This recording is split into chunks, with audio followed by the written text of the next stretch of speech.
Ops, ikaw. Oo, ikaw. Wait lang, makinig ka muna. May mga tao na akala mo pangiti-ngiti lang, patawa-tawa lang, pag-alagala lang. Akala nyo masaya, pero deep inside, malungkot yan. Akala ng ibang tao, okay ka lang, pero ang totoo, napapagod ka na, no? Hoy, hoy, ikaw yung tipo ng tao na pangiti-ngiti lang.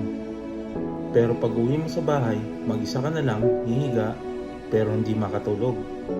Minsan pa nga, naluluha ka na lang at tinatanong sa sarili mo, ano bang problema? Sobrang dami nang iyong iniisip, puyat ka na naman.